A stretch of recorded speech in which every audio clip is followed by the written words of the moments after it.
il n'y a aucune offre d'emploi qui est visiblement en dessous de 80 000 euros, bien 80 000 dollars. Donc, c'est très bon. On va essayer de voir Tokyo au Japon. On va essayer de voir qu'est-ce que les Japonais, comment ils exploitent Rust.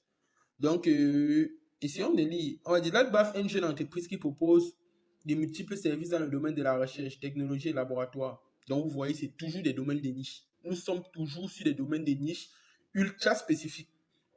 On ne vous demande pas d'être spécifié, on vous demande d'être ultra spécifique, ultra pointu dans un domaine assez mince. Donc, être développeur Rust à un niveau, c'est un peu comme faire de la recherche. Vous ne pourrez pas construire toutes les applications sur Terre, mais vous êtes sur un domaine mince qui est utile à tous les grandes boîtes sur Terre. C'est un profil. En fait, recherchez sur le marché. Vous n'avez pas besoin. L'IA ne monte pas facilement en compétence dessus, je le rappelle. Même avec l'IA aujourd'hui, pour produire un projet solide en Rust, c'est assez compliqué. Je le parle pour moi-même utiliser l'IA au quotidien.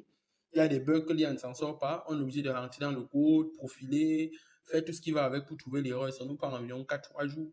On optimise les codes en 2 semaines, ce qui n'est pas facile. Et à l'exemple des autres langages que j'utilise, par exemple comme Python, l'IA s'en sort là-bas facilement, vaguement. Et ici, vous voyez, les autres technologies ne sont pas mises à l'écart. Ici, on parle de, comme complément, il y a pouvoir faire coding Java. Ça veut dire que forcément, ils veulent intégrer les applications, soit au mobile, soit à Android et tout ce qui va avec. Ici, on a Artist Web, qui est le framework le plus puissant au monde et le meilleur framework back-end de Rust. Donc, c'est ça qu'on utilise ici. On va aller sur une quatrième offre d'emploi et après, directement, on va aller voir les statistiques. Donc, ici, on va voir Senior Mobile System Engine. Bon, ça ne me parle pas beaucoup. Je veux un thème qui me parle. Ici, c'est la Rust Foundation. Qu'est-ce que la Rust Foundation veut? Naturellement, elle essaye de trouver les gens pour augmenter l'écosystème. Ici, on a l'Allemagne. C'est pas mauvais. On va aller sur une offre d'emploi que je trouve assez robuste. La Finlande, c'est pas mal. Senior Rust Engineer. Donc, Senior Rust Engineer, on va voir ce qu'il vous faut peut-être pour être Senior Rust Engineer. Moi, par exemple, actuellement, je suis intermédiaire. Donc, j'ai commencé Rust en novembre 2023. Novembre 2024, j'ai fait un an.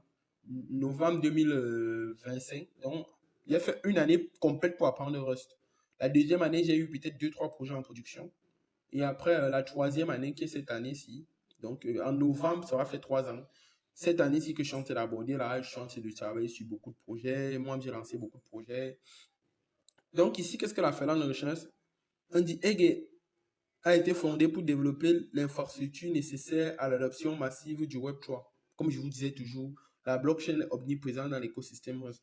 Nous aidons les entreprises technologiques à améliorer et à intégrer les technologies clés Web3. Donc ici, on va voir la tâche liée à ce poste. Donc on va un peu essayer de voir une tâche.